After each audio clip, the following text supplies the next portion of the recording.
എൻ്റെ വീഡിയോ കാണുന്ന എല്ലാ കൂട്ടുകാർക്കും സുഖമാണല്ലോ. കർക്കിടക തോരൻ തയ്യാറാക്കാം. അതിന് വേണ്ടിയിട്ട് മധുരച്ചീരയുടെ ഇല കൊണ്ടാണ് ഈ തോരൻ തയ്യാറാക്കിയിരിക്കുന്നത്.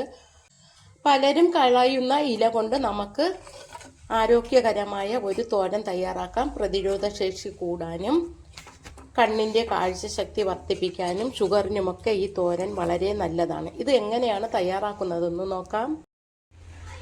നമുക്കിന്നൊരു മധുരക്കിഴങ്ങിൻ്റെ ഇല തോരൻ വയ്ക്കാം. തിളിരില പിച്ചിയെടുക്കാം. ഒരു കിഴങ്ങ് കൊണ്ട് നട്ടതാണ്, ഇത്രയും പടർന്ന് കിടക്കുകയാണ്. ഞാൻ ഇതിൽ നിന്നുമാണ് ഇടയ്ക്കിടയ്ക്ക് ഇലയെടുത്ത് തോരൻ വയ്ക്കുന്നത്. ഒരു കുക്കറിലേക്ക് 50 ഗ്രാമിന് വേണ്ടി പരിപ്പെടുത്തു കഴുകി വൃത്തിയാക്കിയതാണ്. അതിലേക്ക് വേകാൻ പാകത്തിന് വെള്ളവും ഒഴിച്ച് കുറച്ച് ഉപ്പും കൂടി ചേർത്ത് നമുക്ക് വേവിച്ചെടുക്കാം. തോരത്തിന് വേവിക്കുന്നത് പോലെ വേവിച്ചാൽ മതിയാകും.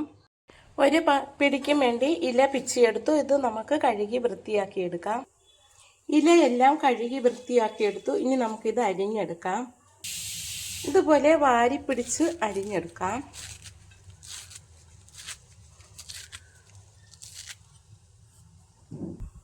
ഇല അരിഞ്ഞെടുത്തു. ഇതുപോലെയാണ് അരിഞ്ഞെടുക്കാനുള്ളത്. ചെറിയ ഉള്ളിയും വെളുത്തുള്ളിയും കൂടി അരിഞ്ഞെടുക്കാം. തോരൻ വെക്കാനായിട്ട് ഒരു ചട്ടി ചൂടാകുമ്പോൾ അതിലേക്ക് 1 സ്പൂൺ വെളിച്ചെണ്ണ ഒഴിച്ചു കൊടുക്കാം. എണ്ണ ചൂടാകുമ്പോൾ അതിലേക്ക് 1/2 സ്പൂൺ കടുക് ഇട്ട് കൊടുക്കാം. കടുകെല്ലാം പൊട്ടിക്കഴിയുമ്പോൾ അതിലേക്ക് ചെറിയ ഉള്ളി അരിഞ്ഞത് ഇട്ട് കൊടുക്കാം.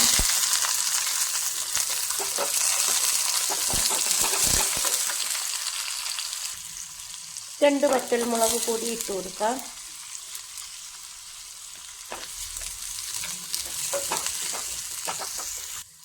ഇനി അതിലേക്ക് നമുക്ക് വെളുത്തുള്ളി ചെറിയ കഷ്ണങ്ങളായിട്ട് അരിഞ്ഞത് ഇട്ട് കൊടുക്കാം. കൂടുതൽ വെളുത്തുള്ളിയാണ് ചേർത്തത്.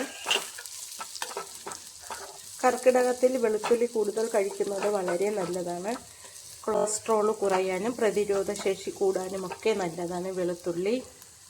കുറച്ച് കറിവേപ്പില കൂടി ചേർത്ത് കൊടുക്കാം.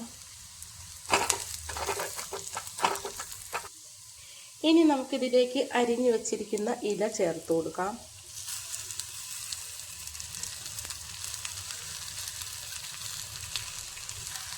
ഇല ഇട്ട് ഇളക്കാം. ഇതിൽ വെള്ളമൊന്നും ഒഴിക്കണ്ട. വെള്ളമൊക്കെ ഇതിനാവശ്യത്തിനുണ്ട്. എണ്ണയിലേക്ക് ഇടുമ്പോൾ തന്നെ അതങ്ങ് വാടി വെന്ത് വരും. വളരെ എളുപ്പത്തിൽ തന്നെ ഇത് വെന്ത് വരും. ഇനി നമുക്കിത് കുറച്ച് സമയം ഒന്ന് അടച്ച് വെക്കുന്നതിന് മുന്നേ കുറച്ച് ഉപ്പ് ചേർത്ത് കൊടുക്കാം. കുറച്ച് ഉപ്പ് ചേർത്താൽ മതിയാകും. എന്നിട്ട് ഒന്ന് ഇളക്കി കൊടുക്കാം. എന്നിട്ട് 2 മിനിറ്റ് സമയം ഒന്ന് അടച്ച് വെക്കാം. പരിപ്പിൽ ഉപ്പിട്ടാണ് വേവിച്ചത്, അതുകൊണ്ട് ഇതിൽ കുറച്ച് ഉപ്പിട്ടാൽ മതിയാകും. ഇത് നമുക്ക് അടച്ച് വെച്ച് വേവിക്കാം. ഇല നമുക്ക് തുറന്നിട്ട് ഒന്ന് ഇളക്കി കൊടുക്കാം. വെന്ത് വരുന്നുണ്ട്. കുറച്ച് സമയം കൂടി അടച്ചു വയ്ക്കാം. മധുരച്ചീര വേകുമ്പോഴത്തേക്കും അതിൻ്റെ തോരത്തിനുള്ള അരപ്പ് റെഡിയാക്കാം. ചുരണ്ടിയ തേങ്ങയിലേക്ക് 1/4 സ്പൂൺ മഞ്ഞൾപ്പൊടി ഇട്ട് കൊടുക്കാം. 1/2 സ്പൂൺ ജീരകപ്പൊടി ചേർക്കാം. എന്നിട്ട് ഇത് ചതച്ചെടുക്കാം. ഇനി നമുക്ക് ചതച്ച അരപ്പ് അതിലേക്ക് ചേർത്ത് കൊടുക്കാം. ചേർത്തിട്ടൊന്ന് ഇളക്കി കൊടുക്കാം. ഇനി നമുക്കിതിലേക്ക് വേവിച്ച് വെച്ചിരിക്കുന്ന പരിപ്പ് കൂടി ചേർത്ത് കൊടുക്കാം. പരിപ്പെല്ലാം അതിലേക്ക് ചേർത്തു. ഇനി ഒന്നുകൂടി ഒന്ന് ഇളക്കി കൊടുക്കാം.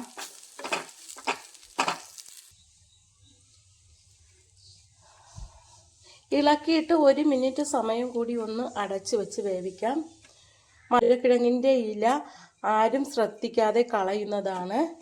ഇതിൻ്റെ ഇല കൊണ്ട് ശരീരത്തിന് ഏറെ ആരോഗ്യമാകുന്ന ഒരു നാടൻ തോരൻ തയ്യാറാക്കാൻ പറ്റും. കണ്ണിൻ്റെ ആരോഗ്യത്തിനും പ്രതിരോധ ശേഷി കൂട്ടാനുമൊക്കെ ഈ ഇല വളരെ നല്ലതാണ്. ഷുഗർ ഉള്ളവർക്ക് കഴിക്കുന്നതും വളരെ നല്ലതാണ്. കർക്കിടക മാസത്തിൽ ഈ ഇലയൊക്കെ ഉണ്ടെങ്കിൽ ഇതുപോലെ തോരൻ തയ്യാറാക്കി കഴിക്കണം. നല്ല ടേസ്റ്റാണ്. ഇത് നമുക്ക് കുറച്ച് സമയം ഒന്ന് അടച്ച് വെക്കാം. നമുക്കിത് തുറന്നിട്ട് ഒന്നുകൂടി ഒന്ന് ഇളക്കി കൊടുക്കാം. തോരൻ റെഡിയായി വന്നിട്ടുണ്ട്. ഇത് കഴിക്കാനും നല്ല ടേസ്റ്റാണ്. നിങ്ങളുടെ വീട്ടിലും തൊടിയിലോ പറമ്പിലോ ഈ ഇലയുണ്ടെങ്കിൽ ഇതുപോലെ ഒന്ന് തയ്യാറാക്കി കഴിച്ചു നോക്കണം. അപ്പോൾ അറിയാം അതിൻ്റെ ടേസ്റ്റ്. വളരെ നല്ലതാണ് കർക്കിടകത്തിൽ കഴിക്കുന്നത്. ഞാൻ തയ്യാറാക്കിയ ഈ ഇല തോരൻ ഇഷ്ടമായെങ്കിൽ ആദ്യമായി കാണുന്നവരെല്ലാം എന്നെ സപ്പോർട്ട് ചെയ്യണം, സബ്സ്ക്രൈബ് ചെയ്യണം, ലൈക്ക് ചെയ്യണം. അടുത്ത ഒരു വീഡിയോയുമായിട്ട് കാണാം. Thank you.